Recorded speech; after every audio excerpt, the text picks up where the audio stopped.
AITAH for telling my daughter that her mom cheated on me when my daughter said my new girlfriend looks like an OnlyFans chick? Right. So this is a throwaway account, and I'm using fake names for everyone involved, just to be safe. I'm a 49-year-old guy, and about 2 years ago, my life took a turn I never saw coming. My wife, Emily, who's also 49, and I got divorced. The reason? Well, it wasn't pretty. She cheated on me, not just once, not just with one person, but with multiple men. It shattered everything I thought we had built over 2 decades. We have 2 kids, our son Nick, who's 22, and our daughter Skylar, who's 19. They're both adults, but they're still our kids, you know? The dynamic has always been a bit skewed. Nick was always closer to his mom, a real mama's boy in the best way, while Skylar, she's always been my girl, my little shadow, even now that she's a young woman. When the divorce happened, I made a conscious decision not to drag them through the mud of why their parents were splitting up. I figured they were old enough to understand that sometimes marriages just don't work out, but too young, or perhaps I was just too protective, to burden them with the sordid details of their mother's infidelity. Emily, for her part, never offered any explanation to them either, which, in hindsight, was probably strategic. Because I didn't point fingers and she stayed silent, the kids, especially Nick, and to a lesser extent, even Skylar initially, kind of gravitated towards their mom's side. I think they just assumed I was the one who wanted out, or maybe they just couldn't imagine their mom doing anything to break up our family. It was a lonely and frustrating time, being perceived as the bad guy when I was the one who had been betrayed. Fast forward to recently, and I started dating someone new. Her name is Lisa, she's 54, and honestly, she's like a breath of fresh air. She's got this incredibly fun, vibrant personality. She's undeniably attractive, smoking hot, as some would say, and her fashion sense is bold and, well, fun. She dresses how she feels, and she feels good. I was nervous about introducing her to Nick and Skylar, but it felt like the right time. Nick, to my surprise and relief, actually took a real liking to Lisa almost immediately. They were chatting and laughing within minutes. He saw her energy, her warmth. Skylar, though, my Skylar, was a different story. She had this annoyed, almost disdainful look on her face the entire time. It was subtle, but I know my daughter. She was polite, but barely. It stung, but I hoped she'd come around. A few days later, Skylar and I were talking, just the two of us, and she dropped a comment that hit me like a ton of bricks. She said, and I quote, "Dad, that Lisa woman, she kinda looks like an OnlyFans chick." Now, if you knew Skylar, you'd understand how shocking this was. She's never been the type to judge appearances, let alone use that kind of label to insult another woman. It was so out of character, so mean-spirited, and it was directed at someone who had been nothing but kind. That was the moment something snapped in me. Years of pent-up frustration, of carrying the burden of the secret, of being the silent, misunderstood party in the divorce, it all just boiled over. I looked at her and said, perhaps more bluntly than I intended, "Skylar, you need to know something.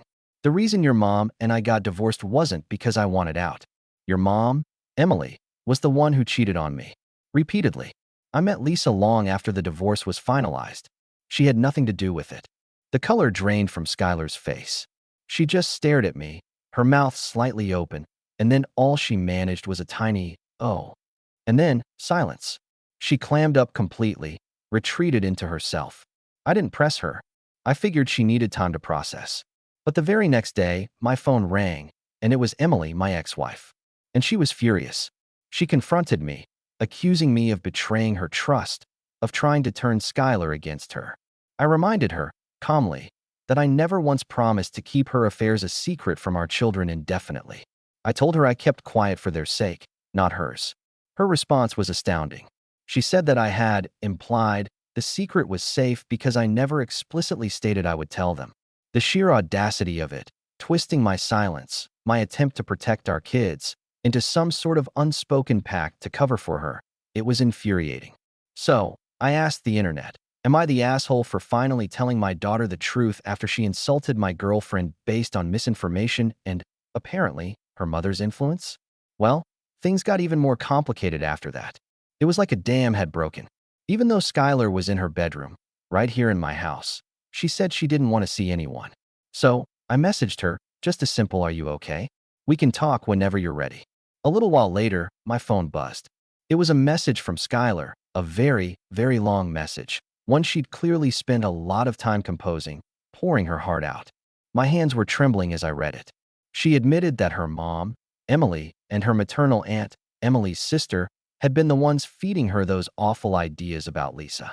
They'd been making snide comments, judging Lisa's appearance, her clothes, her vivaciousness, basically painting her as some kind of gold-digging, inappropriate woman. Skylar said she was so embarrassed and ashamed that she'd repeated those vile things, that she'd let herself be influenced like that. She confessed that for the past 2 years, she genuinely believed I was the one who had cheated on her mom. She thought Lisa was the other woman, the one I'd left her mom for. The pain in her typed words was palpable. She said she wasn't mad at me anymore, not at all. All her anger, she wrote, was now directed squarely at her mother for the lies and the manipulation. She even said that Lisa seemed like a wonderful woman, and she felt terrible for judging her so harshly based on nothing but her mother's and aunt's bitter whispers. She told me she wanted to talk about everything face to face, to really hash it out, but she wasn't ready just yet. She needed time. She said she'd let me know when she felt she could do it without breaking down in tears. I sat there, rereading her message, a mix of relief and a fresh wave of anger towards Emily washing over me. My poor girl had been carrying this burden of misplaced blame for so long. The days that followed Skylar's message were a strange limbo. She was in the house, but we were communicating mostly through texts. Short, reassuring messages from my end, and thoughtful, sometimes tearful, replies from hers. She was processing, and I knew I couldn't rush her. Meanwhile, I started replaying the last 2 years in my head, seeing everything through this new lens. Emily's subtle digs at me that I'd dismissed as bitterness, her overly saccharine victim act around the kids, the way her sister, Carol, always seemed to look at me with a kind of pitying disdain. It all clicked into place. This wasn't just a passive deception on Emily's part, it was an active campaign of misinformation. I remember the day I found out about the cheating. It wasn't a single, dramatic reveal. It was a slow, sickening unraveling. A late-night work meeting here, a weekend conference there. Then, an accidental glimpse of a message on her phone, a message not meant for my eyes, filled with terms of endearment for another man. When I confronted her, the whole house of cards came tumbling down. It wasn't just one man.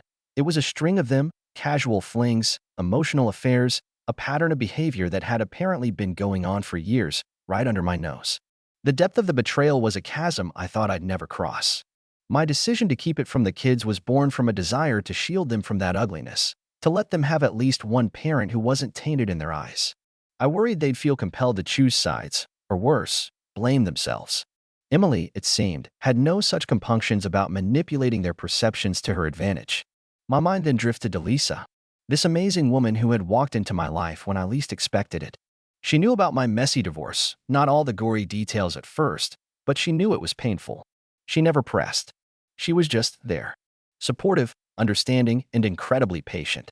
Her fun way of dressing that Skylar had been manipulated into criticizing? It was just Lisa expressing her joy, her zest for life. She loved bright colors, interesting textures, unique accessories. It wasn't for anyone else's approval. It was for her. I thought about how she'd handled Skylar's coolness during their first meeting, with grace, never once letting her smile falter, continuing to engage warmly with Nick and me. What Skylar's message also highlighted was the aunt's role. Carol, Emily's sister, had always been a bit of a pot stirrer. Divorced twice herself, she seemed to carry a chip on her shoulder about men in general.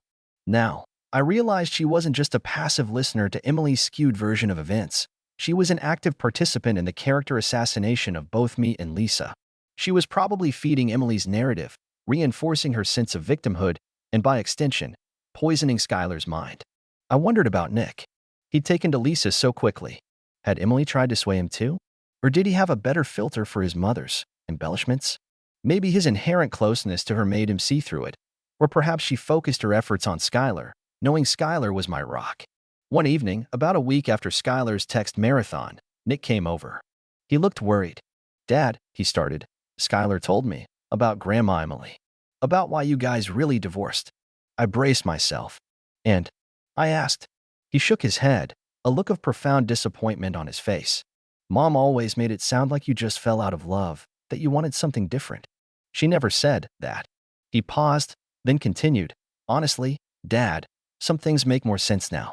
Her defensiveness sometimes, I don't know, sadness, which I thought was about the divorce, but maybe it was guilt. This was unexpected." Nick, the one who had always been closer to Emily, was questioning her. "She also told me about what she said about Lisa," he added, cringing slightly, "and how Mom and Aunt Carol were talking about her. That's not cool, Dad. Lisa's great. I really like her." This was a huge weight off my shoulders. It seemed the truth, however painful, was starting to recalibrate our family dynamics. But the relative peace was short-lived. Emily, perhaps sensing she was losing her grip, decided to escalate things.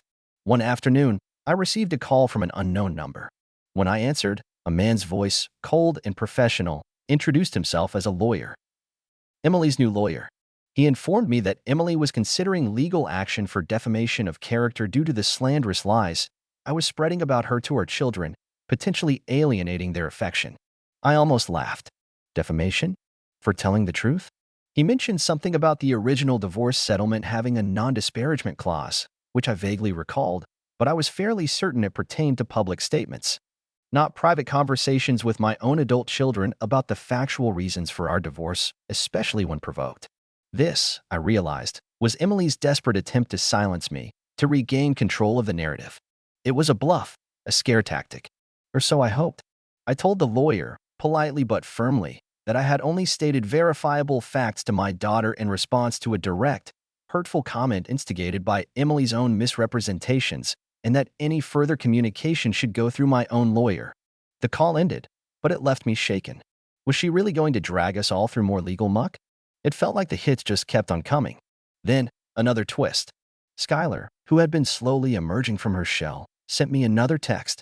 "Dad, can Lisa and I maybe get coffee? Just us? I need to apologize to her properly." And I found something else out. Something about Aunt Carol. "I think you need to know." My heart leaped. The apology to Lisa was huge. But what had she found out about Carol? The next day, I dropped Skylar off at a little cafe near our house. Lisa was already there, a welcoming smile on her face. I drove away, my mind racing, a bundle of nerves and hope. About 2 hours later, Skylar called me, her voice lighter than I'd heard it in years. "It went really well, Dad," she said, a hint of a giggle in her tone. She's actually really cool. We talked for ages." I apologized, and she was so nice about it. Said she understood, given everything. Then her voice turned serious. "About Aunt Carol. Dad, I overheard her and Mom talking a few nights ago. Mom was on speakerphone. They weren't just bad-mouthing Lisa. Aunt Carol was, well, she was encouraging Mom to try and get more money from you. She said Mom should tell the court that you were hiding assets and that Lisa was obviously rich and you were spending lavishly while Mom was struggling. She even suggested Mom should hint that Lisa was a bad influence on us. It was disgusting. They were laughing about it. I felt a cold fury rise within me. This wasn't just gossip anymore. This was a calculated, malicious plot. Carol wasn't just supporting Emily. She was masterminding a new offensive. It explained the lawyer's call. This was their angle. Paint me as a liar and a deadbeat, and Lisa as a homewrecker with deep pockets. Suddenly, something else Skylar said from her original long message clicked. The part about her aunt also saying things about Lisa. It wasn't just Emily. Carol was a key player in this ugly game. The information Skylar uncovered was a game changer. It was proof of premeditation, of actual malice. I immediately called my lawyer and relayed the information. He was intrigued, particularly by the potential for recorded evidence if Emily was careless with speakerphone calls. The next few weeks were a whirlwind. My lawyer sent a sharply worded letter to Emily's lawyer, basically calling their bluff on the defamation and hinting that we were aware of attempts to fabricate claims for financial gain, which could carry serious legal consequences for them, including potential perjury if they lied in court documents. There was a stunning silence from their end for a while. Then, the most unexpected thing happened. Nick, who had been processing everything quietly, decided to confront his Aunt Carol directly. He went to her house and, from what he told me later, calmly but firmly laid out what he and Skylar now knew. He told her he was disgusted by her attempts to manipulate them and to extort more money from me. He told her she was damaging any chance Emily had of repairing her relationship with her own children. Carol, apparently, completely lost it. She ranted, she raved, she denied, then she tried to play the victim. But Nick stood his ground. He said he recorded part of their conversation when she started making accusations about me and Lisa again, and when she inadvertently admitted to coaching Emily. This was the ace up our sleeve we didn't even know we needed. Nick, my quiet, reserved son, had stepped up in a way I could never have imagined. He wasn't just a mama's boy anymore. He was a young man of integrity. Armed with Skylar's testimony about the overheard call and Nick's recording of Carol, my lawyer advised that Emily's position was now incredibly weak. Any attempt to take me to court would likely backfire spectacularly on her and her sister. Shortly after, Emily's lawyer contacted mine, suggesting mediation to resolve outstanding misunderstandings, a far cry from the aggressive stance they'd taken before. It seemed a threat of exposure, and perhaps the realization that her own children were witnesses against her, had finally gotten through to Emily. The mediation was tense, to say the least. Emily was there, looking pale and drawn. Carol was nowhere to be seen. Emily didn't say much. Her lawyer did most of the talking, trying to smooth things over. We didn't ask for much, just a reaffirmation that the original divorce settlement stood, and a formal, written agreement that there would be no further harassment, no further attempts to alienate the children, and no more fabricated claims. Emily signed. The fight seemed to go out of her. In the aftermath, Skylar and Lisa started building a real friendship. They discovered a shared love for vintage shops and quirky movies. It was a joy to see Skylar laughing freely again, her natural warmth no longer suppressed by suspicion and misinformation. Nick also became a more regular visitor, often bringing his girlfriend to hang out with me and Lisa. Our little family unit was reforming, stronger and more honest than before. One evening, months later, Skylar was over for dinner. Lisa was trying out a new recipe, and the kitchen was filled with warmth and the aroma of good food. Skylar looked at me, a thoughtful expression on her face. "You know, Dad," she said softly, "I was so angry with Mom. And I still am, a bit. For the lies. But mostly, I just feel sad for her." I nodded, understanding completely. She made her choices, sweetie. And now she has to live with them. Lisa chimed in gently. "Sometimes, people get lost, Skylar. It doesn't excuse what they do, but it helps to understand that hurt people often hurt people." And in that moment, watching my daughter and the woman I loved sharing a moment of quiet wisdom, I felt a sense of peace I hadn't felt in years. The truth had been painful, the journey tumultuous, filled with twists I never anticipated, but it had also been liberating. It had cost Emily her pedestal, but it had given my children back their father, and it had given all of us a chance to build something new, something real, based on honesty, not illusions. The OnlyFans chick comment, as hurtful as it was, had inadvertently been the catalyst for all of it, the unlikely spark that lit the way to a much brighter, more authentic future. And for that, in a strange, roundabout way, I was almost grateful. Our family isn't perfect, but it's ours, and it's finally healing.